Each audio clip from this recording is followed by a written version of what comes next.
Pag-usapan natin itong kahibangan ni Boying. Ayon po kay Vice President Sara Duterte, tinawag na preposterous o kalokohan ni dating Pangulong Rodrigo Duterte ang tila pag-uugnay sa kanya ama sa isyu ng mga nawawalang sabongero. Saksi, si Marisol Abduraman. Sabi niya that is Preposterous. Preposterous. Yan, BP Sara, BP Inday Sara. Preposterous. So, ano ba ibig sabihin ng preposterous? Parang kalokohan, katawa-tawa. Yung gano'n, yun ang pagkakaintindi ko dyan. Parang kababalaghan. Kung ano-anong naisip ni Boying. Oh. Preposterous. Yes. That is preposterous.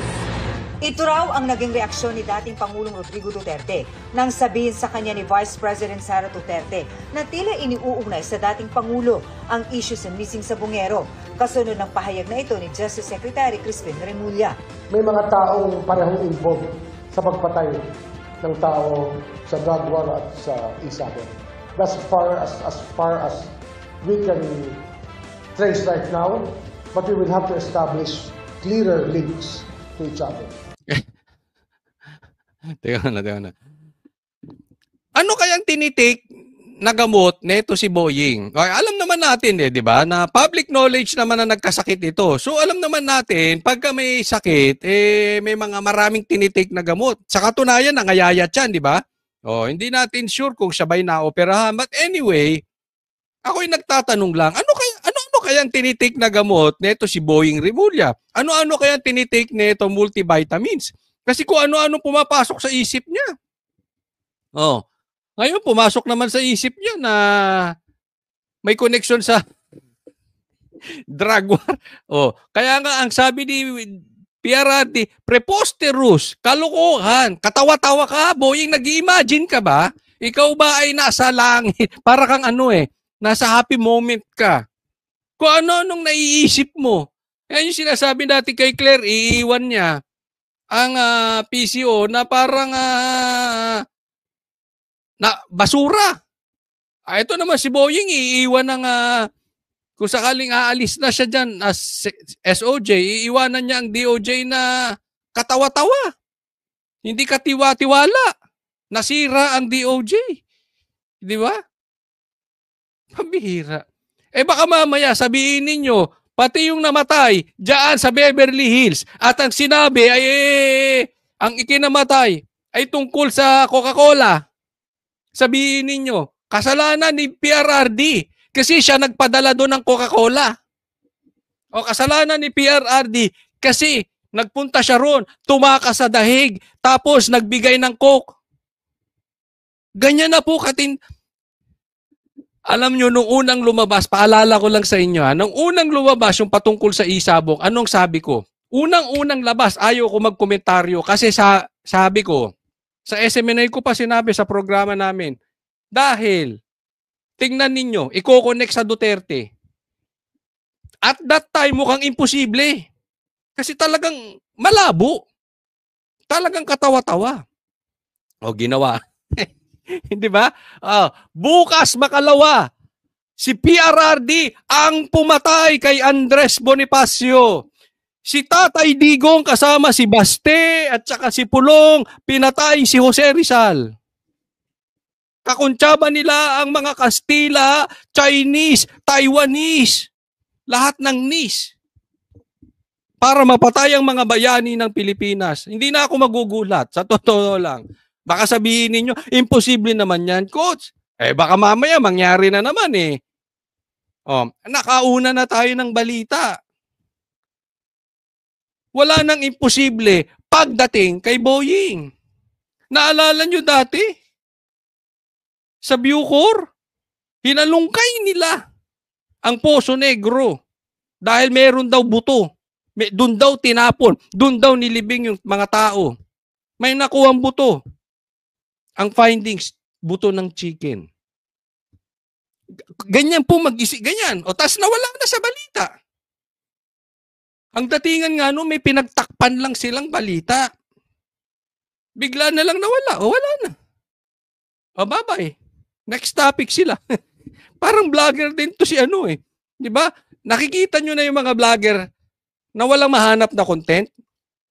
Paano nyo malalaman ang isang vlogger na walang mahanap na content? Gagawa ng chismis.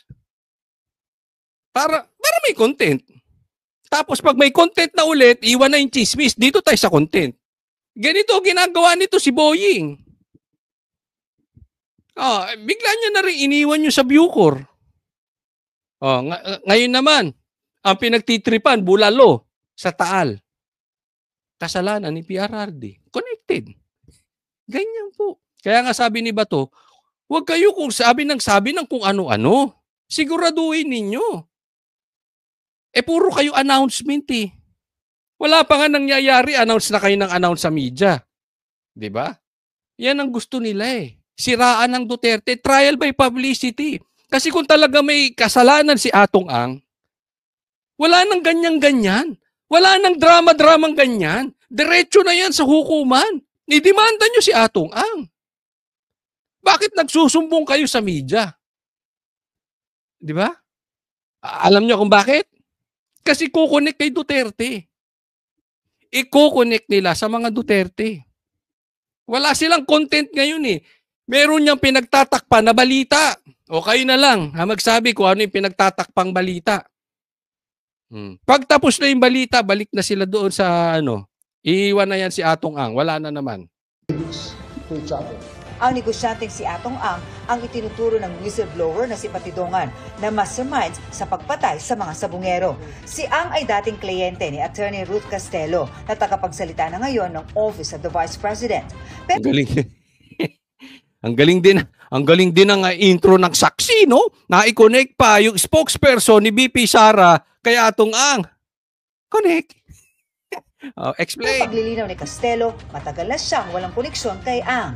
Charlie Atong Ang was my client in 2007 for the crime of plunder. And then we went on probation. We succeeded in seeking for probation. And he was given a 2-year period. In 2009, I just got him. I released him from the Bikutan where he stayed. As soon as he was released from Bikutan in 2009, that was the end of our lawyer-client relationship. Yo, 2009 pa po. Okay, 2009 pa po, Boying. 2009 pa po, saksi. Hindi pa baka mayor pa lang si PRRD noon, hindi ko alam kung ano si governor ba siya no, mayor, I don't know, no, si PRRD. Pero hindi pa siya presidente, 2016 pa. Okay, maliwanag. Huwag pala bintang ha. Our lawyer-client relationship. Nasa The Hague sa The Netherlands ngayon si VP Sara para dalawin ang amang nakadetain sa International Criminal Court sa kasong Crimes Against Humanity. Ang bise, nagpasalamat sa mga senador na nagsusulong ng interim release para sa kanyang ama. Kasama niya doon ang kaalyadong si Senadora Amy Marcos. Nitong Lunes lang, kasama si Amy, kasama mo si Amy, VP Sara eh. Samantalang yung mga senador natin dito sa pangunguna ni Cayetano, kauna-unahan, nagsabi ng house arrest na lang si PRRD, tapos sumunod, meron ding resolution si Bongo, si Bato at saka si Robin Padilla, house arrest. Bakit tahimik yan si Amy? Ihain ni Marcos ang tinawag niyang President Rodrigo Duterte Act. Sip-sip pa no? So kung anong yan? Ano maitutulong yan? Hindi. Okay yan, sige. Huwag natin yan. Pero hindi ba dapat i-prioritize ni Amy yung pagka-release ni PRRD? Kumbaga sa chess, let's save the king.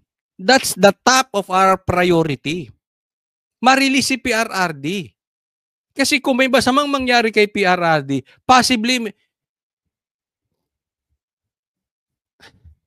may hindi magandang mangyayari. At malulungkot ang sambayan ng Pilipino. So, bago yung mga kaek-ekan mo, Amy Marcos, na mga batas na yan, gumawa ka muna. Yung ginawa nila Robin. Resolution para Gumawa ka ng paraan. Ma-release muna dun si PR. Ang importante, ma-release si PRRD, house arrest. Dahil, ang tao, pag in-isolate mo yan, an ordinary person, pag in-isolate mo, magkakaroon niya ng depression. Kasi, we are created as a social being.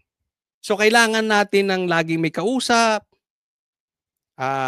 meron tayong ginagawa, all the more si PRRD. Kasi sociable si PRRD eh. Di ba? Siguro kung ako pa yan, pwede pa kasi okay lang ako sa gilid eh. Di ba? Kahit wala kang kausap, okay lang. Si PRRD, hindi ganyan po ang pagkakilala namin kay PRRD. So, let's save the king muna, kumbaga. Ika nga. Bago yan, puro kalokohan mong ganyan, Aimee. Panukalang batas ito na nagbabawal sa mga extraordinary rendition o ang sapilitang paglipat sa isang tao mula sa Pilipinas papunta sa ibang bansa nang walang court order. Parusang pagkakakulong ng hanggang 20 taon at multang hanggang 10 milyong piso ang itinakdang parusa sa panukala. Kaugnay Alam mo, hindi ko maintindihan ano yung panukalang atong Duterte Una, pinagbabawal ang extraordinary rendition at may pagkakulong at may multa. Dati naman may ganyan. Illegal po yan eh. Hindi dapat yan. Dapat talaga dadaan yan sa korte. Nasa batas naman yan eh. Ano yung wala doon sa batas? Din sa dinagdag mo, Aimee. Hindi naman po tayo abogado, pero kasi syempre, confused tayo dito ba? May maitutulong pa ba dyan? Meron namang batas. Siguro dapat sinabi mo, yung magpapadala doon ng extraordinary rendition or kidnapping in layman's term, yun na nga din yan. Yan din yun. Kasi kidnap, dinala mo ron nang hindi ka dumaan sa korte. Halimbawa, gawin ko kay Torre. Basta ko siya dinala sa dahig, anong tawag nyo ron? Di kidnapping. Sa kanila, extraordinary rendition. Diba? Hindi ako dumaan sa korte. Parehas, may batas naman tayo patungkol dyan. Sana nilagay mo ron. Sino yung nanguna sa extra rendition, pwedeng i-firing squad agad-agad, hindi na rin dadaan sa korte. Yung mga ganon, sangayon ba kayo? Hindi ba yung ganon eh? Kasi ang nangyayari, dinala nila, seriously, dinala nila si PRRD ron nang walang dinaan ng korte. That is very clear. Kaya maka-Marcos ka, kaya maka-Dilaw ka, kaya maka-komunista ka, kaya maka-Duterte ka, malinaw po sa ating lahat yun. Yung nangyari, hindi dumaan sa korte. Tama po? Okay. Pero, pag nirelease mo, gusto mong ma-release si PRRD, dadaan tayo sa korte. At kung paparusahan yung may sala sa pagdala kay PRRD ron, anong gagawin mo? Dadaan ka rin sa korte. Tama or tamang-tama? So yung pangingidnap kay PRRD, pass forward. Hindi mo dinaan sa korte. Pero, para solusyonan mo yun, sang katutak na korte ang dadaawanan natin? Dadaan tayo sa korte ng ICC, dadaan tayo sa korte ng Pilipinas. Fair? Yun. Fair ba? Fair ba? Dapat yun na sinulusyonan ni Aimee. Dapat yun na inisip niya. Teka muna. Parang unfair. Diba? So, kung may ganun, dapat, yung gagawing batas ni Aimee, automatic. Kasi, ang importante, yung krimen na nagawa ay mabawi agad. Kasi gumawa ka ng krimen eh. Parang ano yan eh. Yung pagpasok nila Torre sa KOJC. Pinasok nila yung KOJC. Hindi sila dumaan sa korte, nag-stay sila doon ng 16 days. Pero pinaalis natin sila. Dumaan tayo sa korte. Na hindi sila dapat magstay doon ng 16 days. Pero anong nangyari? Hindi pa rin nila sinunod yung korte. Naiintindihan niyo po yung point ko? Yung gumagawa ng mali, basta na lang. Para kukurikin mo yung pagkakamaling gawin, dadaan sa korte. Again, hindi po tayo abogado. Pero yan ang dapat masolusyonan. Hindi yung dodoblehin lang ni Amy Marcos yung meron ng batas. Ngayon, paano gagawin yon? Hindi ko alam. Ikaw, senador, ikaw mag-isip. Diba? Kung ako mag-iisip niyan, palit na tayo. Ikaw na lang mag-vlog, ako na senador. Diba? Hindi ba seriously? Napaka-unfair. Kinidap si PRRD. Walang sabi-sabi. Ginamitan na puwersa. Don't tell us walang puwersa yun. Kasi kung walang puwersa yun, kahit ako, kaya kong kuhanin si PRRD ron. Hindi ko makakuha kasi may puwersa eh. Sa gate pa lang di ka na makakapasok.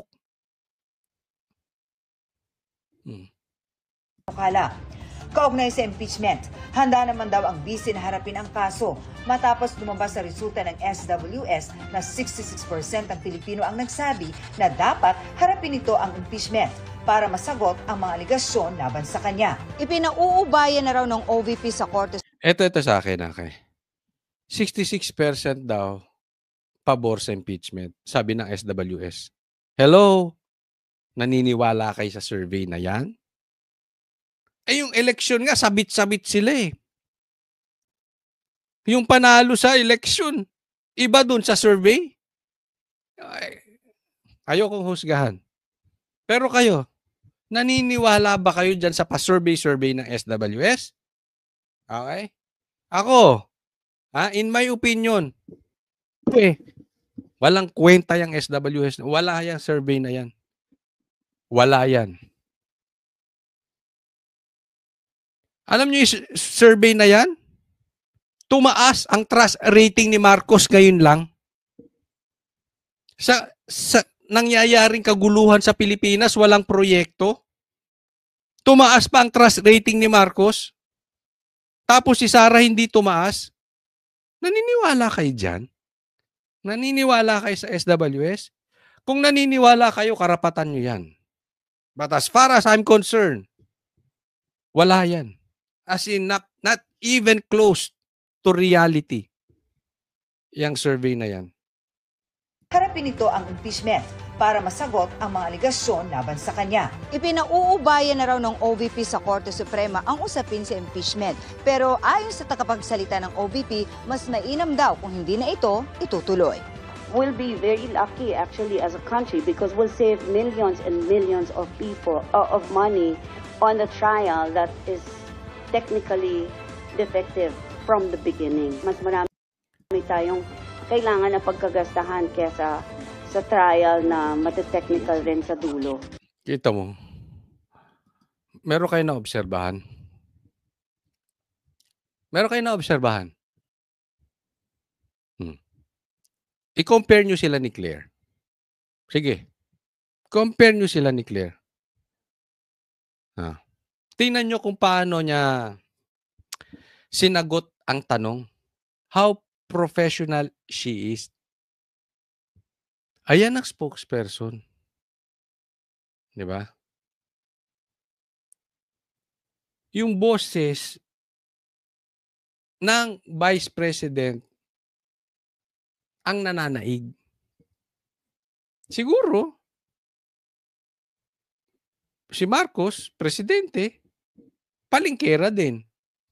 Kaya yung boses ni Claire Castro ang nananaig. Palingkera si Claire. Tingnan nyo naman. Tingnan nyo ang difference. Diba? Sa bagay. Tingnan nyo rin naman ang difference ni BP Sara kay Marcos. Ang layo. Diba? You cannot buy class. Bigyan ko kayo halimbawa. Ako naniniwala ako na ang class ay hindi nakukuha sa dami ng pera. Sige. Tumingin ka ng mga artista. Huwag ka nang pakalayo-layo, mga vloggers, mga politiko, yumaman, daming pera, pero walang class. Palengkera. Adik. Pero meron yung kahit wala masyadong pera, matindi ang hawak sa sarili. Ano ibig sabihin? Yung personalidad, yung karakter buo. Diba? Hindi ibig sabihin hindi nagkakamali. Pero class talaga eh. Diba? I mean, kahit naman sa tao, halimbawa sa opisina nyo. Tingnan nyo sa opisina nyo na lang. Yung pare-parehas kayo ng ranggo. Pare-parehas kayo ng sahod. Pagdating sa pananamit, makikita nyo magkakaiba. Hindi rin lang naman pananamit ha. Pati yung pananalita. Pare-parehas naman kami ng sahod. Pare-parehas naman kami posisyon. Pare-parehas naman kami trabaho. Ba't yan itong isang tao na ito? I have nothing against sa mga nagtatrabaho sa palengke. Kaya lang, kasi pag gadalin mo yung isang ugali mo sa isang lugar o sa isang posisyon na hindi appropriate, talagang ang dating mo dyan, no class. Halimbawa, vlogger. Ako, malaki respeto ko sa mga vlogger. Pero pag naging spokesperson ka na, stop being a vlogger. Be a spokesperson. Eh kung yung pagiging vlogger mo, dala-dala mo, ano kalalabasan mo? Para kasi Claire. Para kasing si Gadon. Di ba wala? Ngayon, halimbawa, nag-resign si Claire Castro. Pagbalik niya, mag-vlogger siya ulit. Hindi okay lang yun. Banat ka. Yan ka eh. Di ba? Halimbawa, waiter ka. Pag waiter ka, magbihis ka naman ng maayos. Nakapolo ka. Diba? Gusto mo ba yung waiter mo puro tato? Nakukuha niya yung point. Ngayon, kung tattoo artist ka, okay lang yun. Huwag mo minimix kasi hindi nagja-jive eh. Nagigets po nyo? Ang problema dito kay Claire, ang dinala niya sa PCO ay hindi yung pagiging abogado. Yung pagiging palengkera. Pagiging vlogger. Pero mabalikan natin yung sinabi nitong alin na ito. Itong spokesperson ni BP Sara. Totoo naman eh. Milyon ang magagastos dyan sa impeachment na yan. At the end, mate-technical lang ng Supreme Court. Ano sabi niya? Because it is void from the beginning. Void ab initio. So, ibig sabihin, unconstitutional o illegal. Hindi dapat, in layman's term, hindi dapat itinuloy yung impeachment kasi galing sa illegal. Kasi may 1-year bar rule nga eh. Kaya nga pinag-uusapan pa yan. So, pag tinuloy mo yan, nagsayang ka ng panahon, nagsayang ka ng pera, ang nakinabang lang, yung mga senador na mahilig sa grandstanding, una. Pangalawa, ang nakinabang dyan, si Tambaluslos, para siraan lang si BP Sara. In a way, proyekto to ni Tambaluslos. Sinong nakinabang dyan? Eh di, yung mga aso ni Tambaluslos na inutusan, na pumirma, na nabigyan ng pondo na sinasabi ni Chanko. Tama or tama? Pilipino. Tanong ko kayo, Pilipino may pakinabang dyan sa impeachment? Lalong-lalo na pag dineclare ng Supreme Court, void yan. Di nagsayang tayo ng oras, nagsayang tayo ng pera, pinakinabangan na naman tayong mga ordinaryong Pilipino neto, mga lintik na mga politician. Yung mahilig sa grandstanding, sila lang ang nakinabang. dulo. Ipinagmalaki naman ng OVP kanina ang mga accomplishments ng tanggapan, kabilang ang libreng sakay na umaabot daw hanggang Tacloban City, lugar ni Speaker at later Representative Martin Romualdez. In Tacloban in particular, the Office of the Vice President really needs to provide the help because we have been consistently asked. Naghihingi ang mga tao sa Office of the Vice President. Sa Tacloban pa talaga naghihingi ng serbisyo, no? Wala kang silbi dyan, tambaluslos. Sabi rin ni Castelo na ang hindi pagbibigay ng pondo para sa mga proyekto ng OVP at ang hindi pagsuporta sa BICE ay disservice sa bansa. Tugon ito ng OVP sa sinasabing spare tire lang ang BICE. We need a Vice President who is always ready to assume. The services that are now being delivered by the Vice President through her office is a way of preparing herself just in case anything happens from now until 2028. And keeping her out of the loop, whoever the Vice President is, keeping her out of the loop or not being able to provide funds for her projects and programs, not being able to support the Vice President is a great disservice to the country. Para sa GMA Kaya nga ang laking, yung pondo, tagpas na. Yung pondo para sa Office of the Vice President. Kaya, again, ulitin natin, from the start pa lang, alam naman natin, this is political harassment. Hindi ako naniniwala na ikaw ay may utak at hindi mo maiisip na ito ay hindi political harassment. Yung magagastos lang dyan sa impeachment, baka mas malaki pa doon sa kine-question nilang confidential funds ni BP Sara. Definitely, yung pumirma doon sa impeachment ni BP Sara, baka mas malaki pa ang natanggap according to Chanco kesa doon sa kine-question nilang confidential funds. We are people of hypocrites. We have hypocrites politicians. Ngayon, kung may utak ka at hindi mo nakikita yan, pakicheck mo yung utak mo. Baka may problema talaga.